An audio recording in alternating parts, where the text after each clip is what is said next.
Hello, everyone. Welcome to this webinar today, where we're going to discuss early stage innovation companies, an interesting resource that is available for SME companies. And it's also a resource for accounting firms. I'm Peter Towers, founder and managing director of BIZTOOls.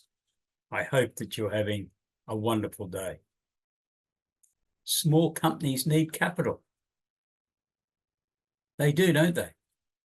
Do any of your clients need funding for their businesses at present? Is the business operated as a proprietary limited company? Or if not, could you restructure to make it a company? Was the company incorporated less than 6 years ago?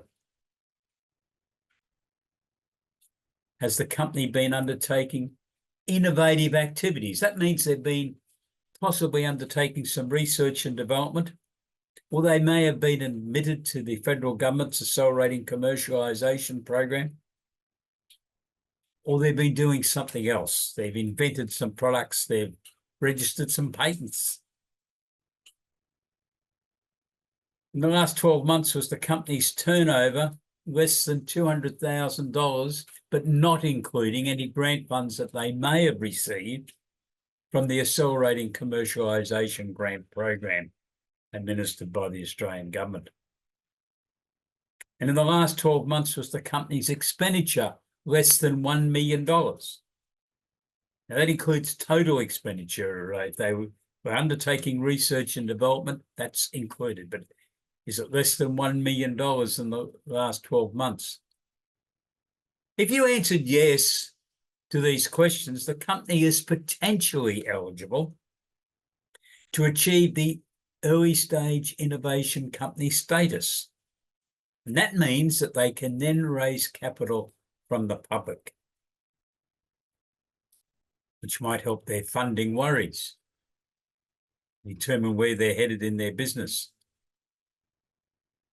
So what benefit is this to be having that status recognition? The investors who invest in the company as it completes the process to be deemed an early stage innovation company receives financial benefits from the Australian government. Yes, you heard me right. The investor will receive financial benefits from the Australian government. Now, the investment must have been made at the time the company is preparing its information for submission to the Australian Taxation Office, that they meet the requirements to be an early stage innovation company. But let's move on.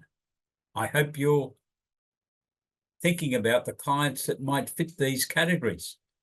So what benefit is this benefit for the investors? Well, there's two stages of those benefits. The first one is the taxation credit, and that is calculated at 20% of their investment in the company during this status determination process.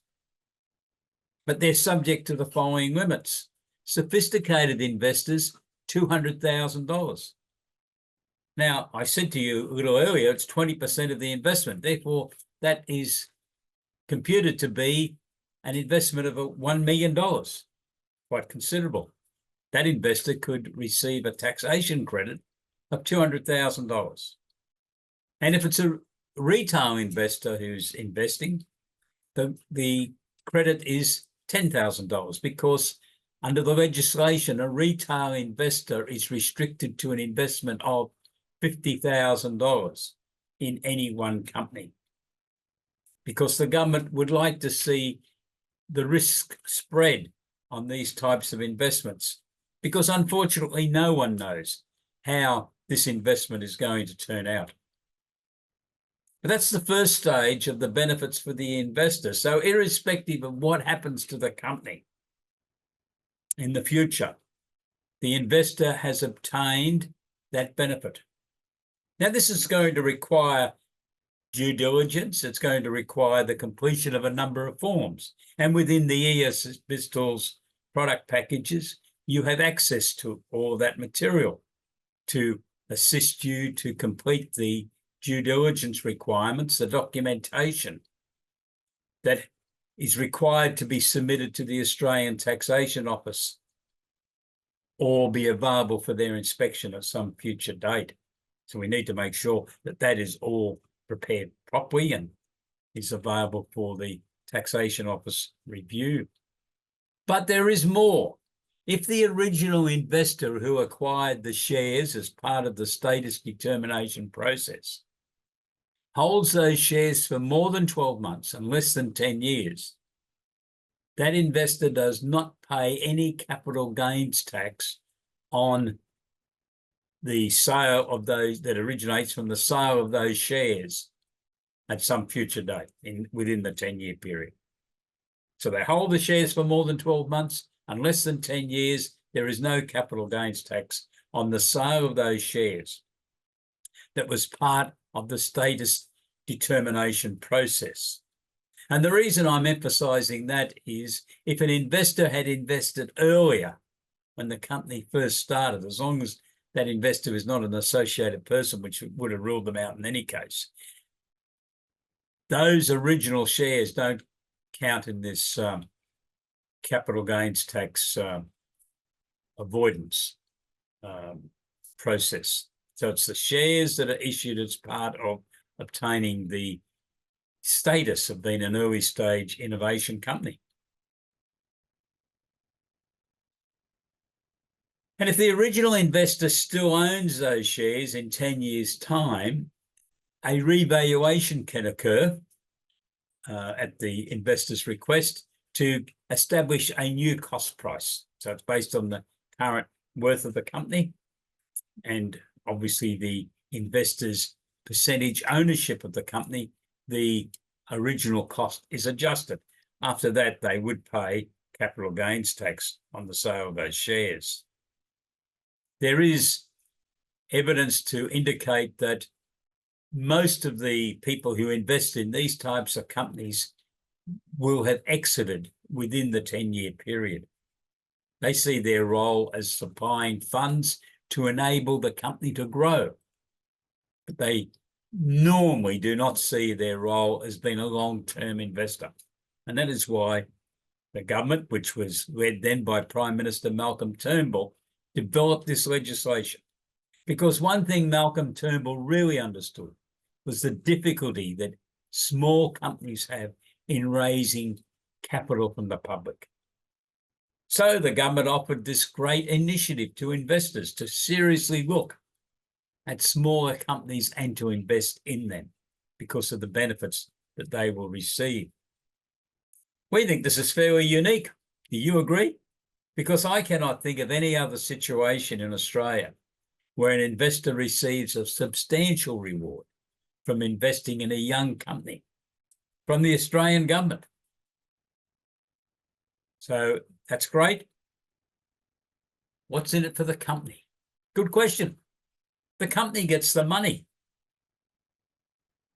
I think the ability to raise capital has been significantly improved, subject, of course, to this company having a great idea, a great product, a vision for where they're going.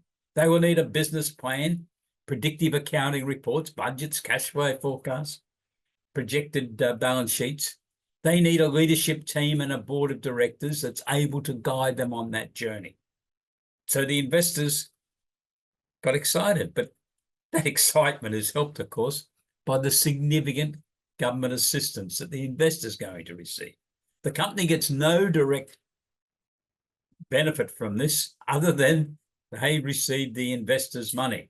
So if the investor is investing $200,000, obviously they're a sophisticated investor. The company has the $200,000. The $40,000 credit in taxation is processed through the Australian Taxation Office because it's passed when the taxpayer, the investor as a taxpayer, is lodging his tax return. He would then claim part of his credit. And if he doesn't use the credit in the next 12 months, that's all right. It carries forward until it's completely used up by that investor.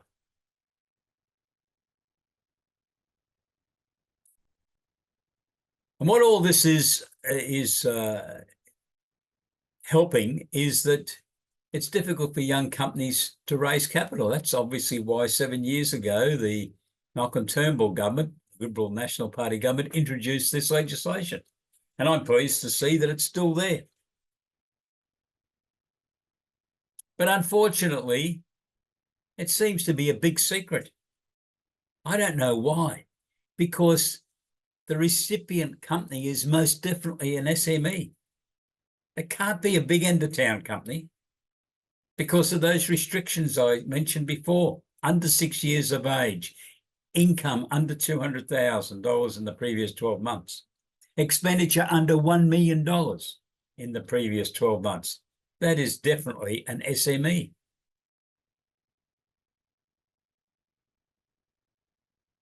We recently were contacted by an inventor who indicated that he had contacted 16 accounting firms in 3 states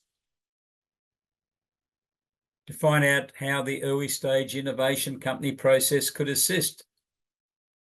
Before he contacted a colleague of mine, Dale Crosby, the managing director of 4 Accountants, a great website for businesses who are wanting to service the accounting and bookkeeping industries to promote their services, and said he'd been referred to Dale as a guy that was publishing information relating to accountants to see what the early stage innovation company process was about.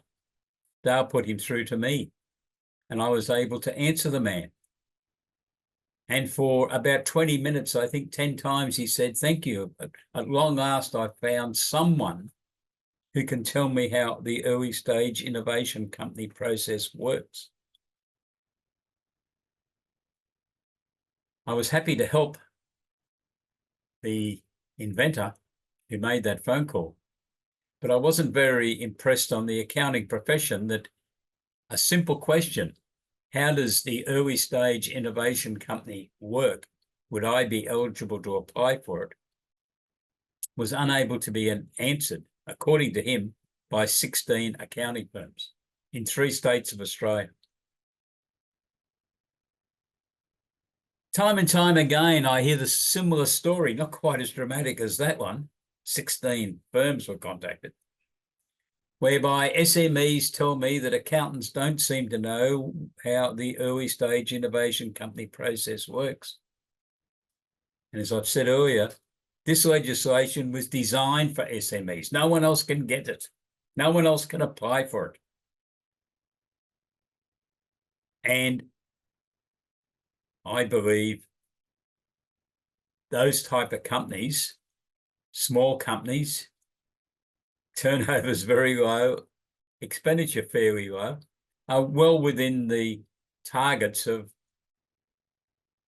virtually all medium and small accounting firms and probably some bookkeeping firms around Australia. So why not start now with a list of clients or prospects that you have been talking to that you think you might be able to contact to see whether they might be interested in having a discussion. I'd be starting with clients who have been undertaking research and development or have invented some products or services that they've registered patents for. They're the obvious ones to start with so that you can work your way through. And I'm going to show you some of the ESS BIZTOOLS material shortly so we can work through it and make sure that you're able to use it to identify these people. So the tour of the early stage innovation company product package on ESS BIZTOOLS is going to look at the procedure control form. We have a procedure control form for each of our 34 product packages within ESS BIZTOOLS.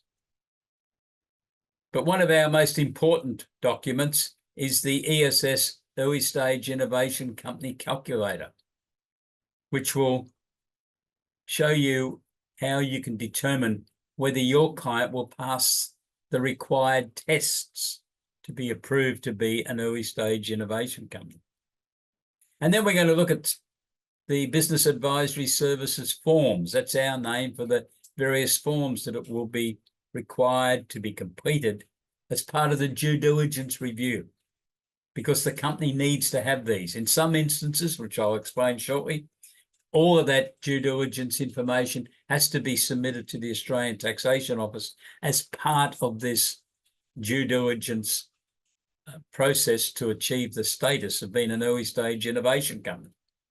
But in some other situations, it is not necessary to lodge all the due diligence information at this stage, but you have to have it, to file it, and to have it available if it's requested by the tax office or AusIndustry, who are the other government agency that's involved in this entire process to present information to the tax office relative to the verification that the company is eligible to have this status. And obviously what the status is doing is ensuring that the tax office will pass on those tax credits to those investors. So if the company is accepted, a declaration has to be lodged by the end of July. I hope your firm is lodging a few of those declarations by the end of July this year, which would mean some of your clients have qualified for the early stage innovation company status. What that declaration is the name of the investor, their details, so that the tax office is put on notice that they have to pass on a taxation credit of 20% of the investment to that particular investor, and that they've also got locked away in their files somewhere, presumably that at some stage that investor may be claiming exemption from the capital gains tax when he or she sell those shares, as long as they hold them for longer than 12 months and less than 10 years. So, I did have a bit more. We also have explanatory papers within the ESS BIZTOOLS, which explain this whole process. So we've got four papers. Early stage innovation company self-assessment as to whether you're an early stage innovation company or your client is. Tax incentives for the early stage investors. That's prepared so you could send that out to some of your clients who you know are keen to invest, might be their superannuation funds, and gives them an overview of what the benefits are for investors from investing in these type of companies. And then the investment readiness, because the company has to be ready for all this. Investors are just not going to write a check on the basis that they could receive a taxation credit, or if they are, I haven't quite met any of those investors. Most of them still want to do or should do their due diligence. And my suggestion to you as the advisor to these companies, you need to make sure that all of the due diligence has been done before they attempt to raise money from anyone under this process of early stage innovation company. Because it'd be very embarrassing to go down the track and start this process and then not be able to back it up with a business plan, budgets, cash flow forecasts, a vision for the company, where's it all headed. That's all still very important, just as it is for any other funding arrangement that a small company might be trying to implement. And then some comments on investment pitches for early stage innovation company. Because your client has got to be ready that they've got to make a pitch. Now, it might be a one-on-one pitch, but it might be a pitch to 2 or 3 potential investors who want to meet together. They might be business angels. They might be a group of family people from another organization who are interested in the company's concepts. And they want to hear from the CEO or the chair of, what is the pitch? Where is this company going? Where are you hoping to end up? What's your planning for exit strategies within this business? When do you think the exit strategy value will be maximized? These are the sort of questions that investors will be looking to get answers for. either directly or indirectly from listening to the presentations being made by the directors. And we've also got slides which will guide you through the process. We're now going to go to the website so that you can see this whole process in operation.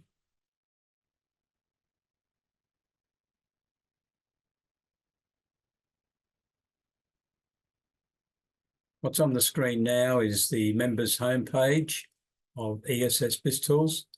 On the left-hand side, we go through and look for subscribed content.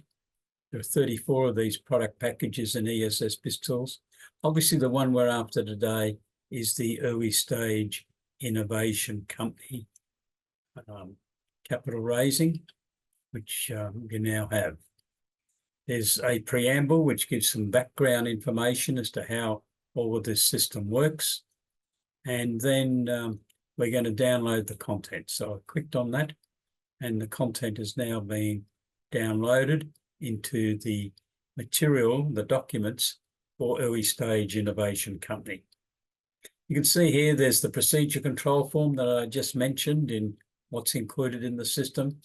There are a number of BAS documents, business advisory services documents, which contain information relating to the system. And we will have a look at one of those shortly. And there's various other forms. There is also the major form, which is the ESS ESIC calculator. And we then have, I get through all the forms, there's a lot of forms because there's a lot of potential work involved in an early stage innovation company. And then we got the papers that I referred to a little bit earlier, and then the slides. So all you've got to do is find them and click on to them to be able to see them. So I'm just going back to one of these forms that I thought you might find interesting. And I'm going to bring up the working prototype form so that you can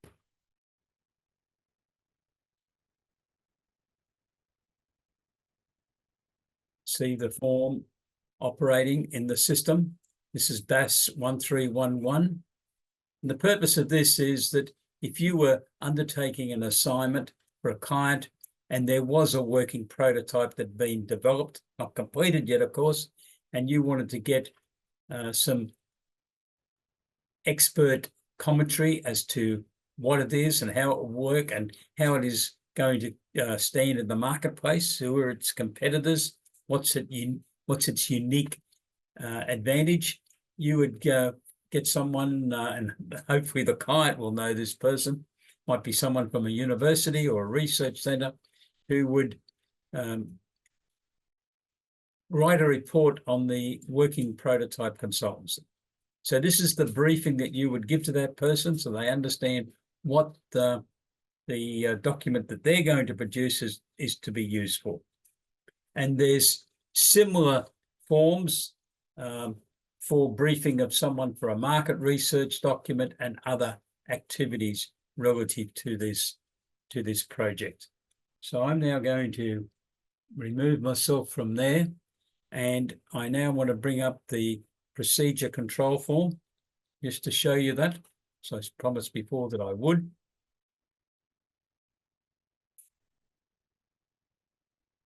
And the procedure control form is the guidance which we have for each of the 34 product packages within ESS BIZTOOLS to guide you through this overall process, to make sure that you've not forgotten something. Now, you can work this through for an individual client, but in the main, I think you should be using this for your team training to get your team members familiar with what this process is.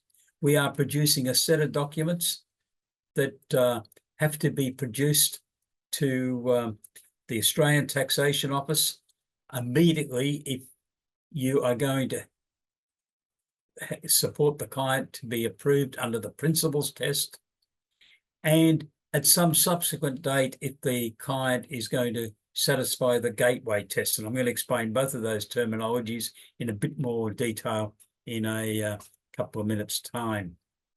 So this is the procedure control form, which is giving you links to material. Everything that we showed you before in the documents is then covered within the procedure control form. And you can write comments and record what you're doing. And it's very valuable to use this form of control mechanism when you're working with a client on the project.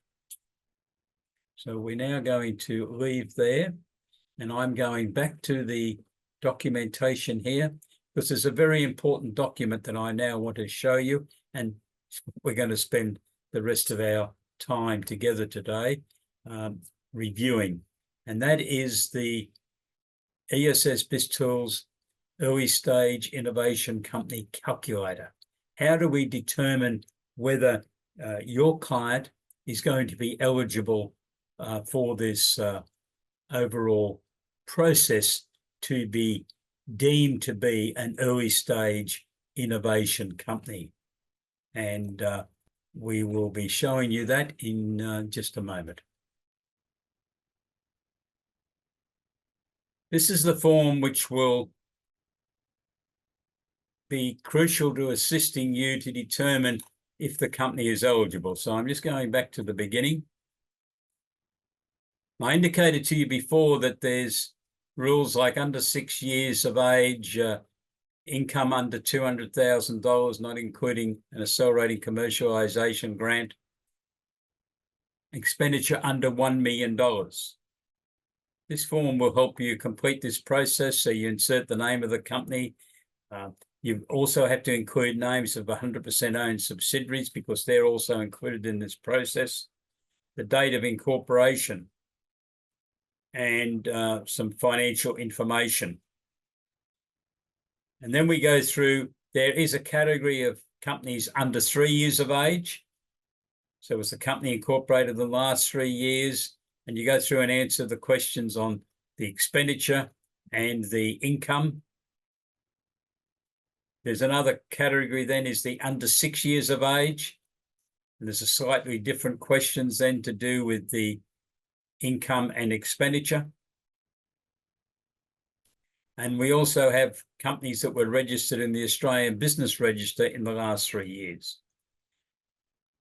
Now you can work your way through that to determine the status, but generally if a company is under 6 years of age, you've achieved the first objective. If it's over 6 years, you cannot, since it was incorporated, you cannot apply to be deemed to be an early stage innovation company. And then we turn to the tests. There are 2 major tests involved. The first test is called the gateway test, and the second test is the principles test. The gateway test works on accumulating points, the correct answers, which are able to be supported by documentation. Total points of 100 can be earned. So the first lot of questions relate to research and development. That's why I've mentioned research and development a few times in this discussion today. If the company has spent more than 50% of its expenditure on research and development, it will generate points, and those points are 75. If the company has spent between 15 and 50% of its expenditure on research and development, it will earn 50 points. So companies that are involved in the research and development activities, now these are research and development activities that have been submitted to AusIndustry and the tax office, and AusIndustry has issued its approval reference number that is included in the company's tax return that is filed with the tax office. So as long as the expenditure is on legitimate research and development activities, The company may have created on that exercise 75 or 50 points out of the 100 that they're looking to achieve. The next question relates to, has the company ever received a accelerating commercialization grant? We've mentioned that a couple of times. Those grant funds will earn the company 50 points.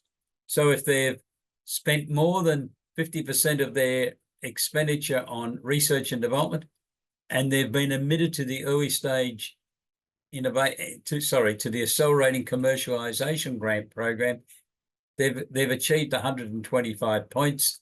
They're definitely self-assessing as being an early stage innovation company. But let's move on. Has the company completed an accelerator program or undertaking an accelerator program, in which case they can earn 50 points from that? And there's various questions that follow in this document that you can view at your leisure, which need to be completed, because you're going to create the full due diligence documentation file that could be called upon to submit to the ATO. Now, if the company gets more than 100 points, there is no need to lodge the due diligence documentation with the Australian Taxation Office as part of this process. What has happened is that the ATO accepted you have self-assessed. I believe, from my own experience and having dealt with a lot of investors over the years, that they will require proof, or their advisors. You might be advising a client that's looking at investing in one of these companies. You will require confirmation that the company has done this self-assessment process correctly, because you could have an investor that's a little bit upset if they've parted with any sum of money in the expectation that they're going to receive a taxation credit of 20% of their investment, and they run into a problem with getting it because the self-assessment process might not have been done correctly. So that's why we have this detailed form, to make sure everything is being documented.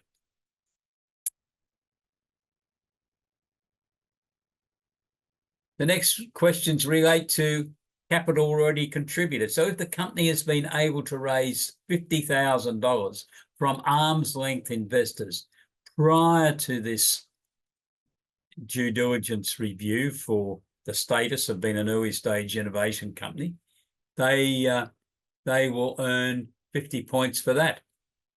Details have to be submitted of the share certificates, who they were issued to, the date, and obviously they cannot be associated persons, but that would help get closer to earning the 100 points, of course.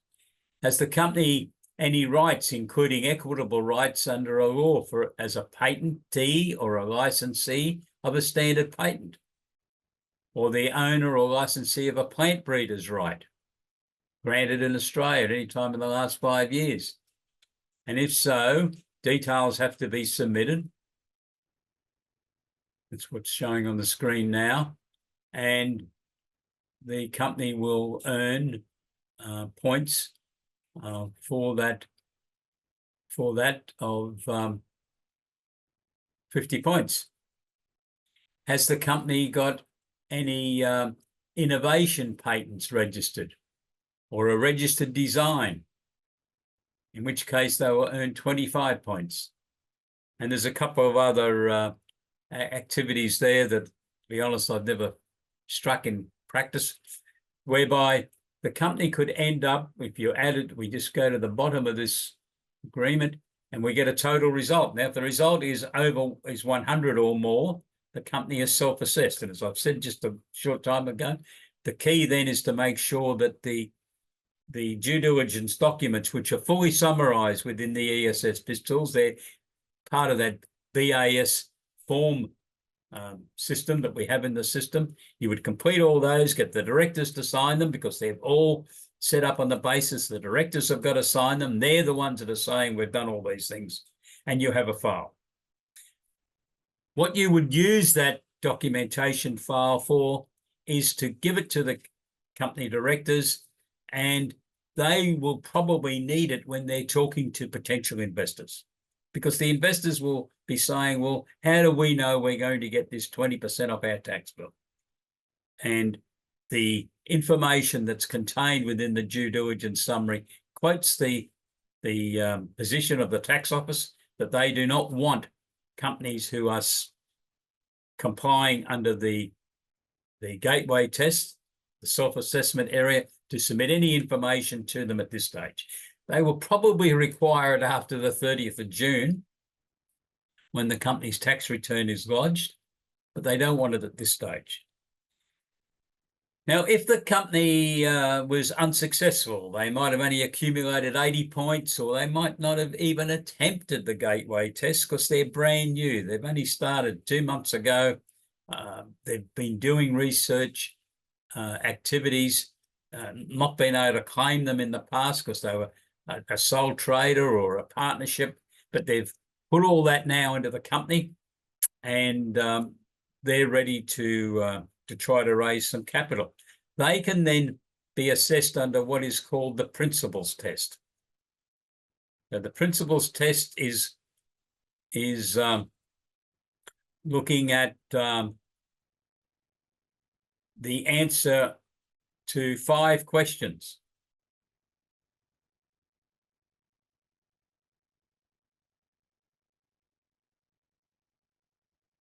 Is the company genuinely focused on developing for commercialization one or more new or significantly improved products, processes, services, or marketing or organizational methods?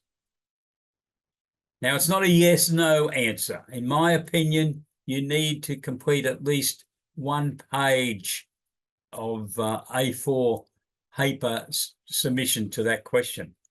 Now, I've had some people who I've worked with who have got independent consultants to produce this type of reporting, and one of them produced about a 30-page report to cover these 5 questions.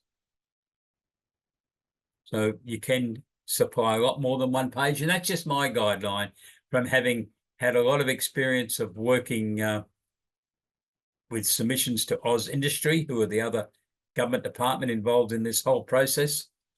And some of these questions are very similar to questions that Oz Industry asked in the Accelerating Commercialization Grant Program. And I believe that they will require more than yes/no answers. Does the business relating to these products, processes, or services have high growth potential?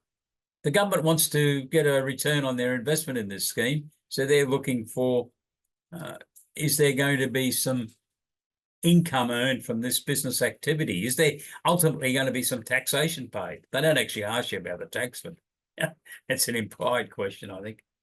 Can the company demonstrate that it has the potential to be able to successfully scale that business? Scaling the business is very important.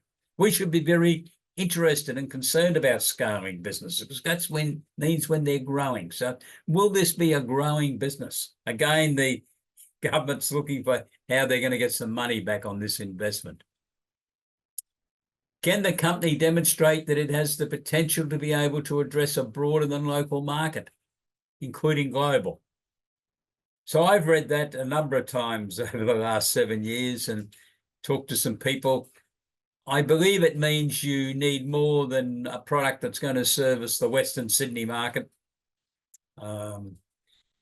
Perhaps even just only servicing the New South Wales market. But you'll need to qualify what your client's product or package is really going to service. And can the company demonstrate that it has the potential to be able to have a competitive advantage? Competitive advantage. So that gets back to who are the leadership team? How well are they organized? What's their experience? What's their success rate been in other entities? So that you can be identifying to the government that there is great potential in this business.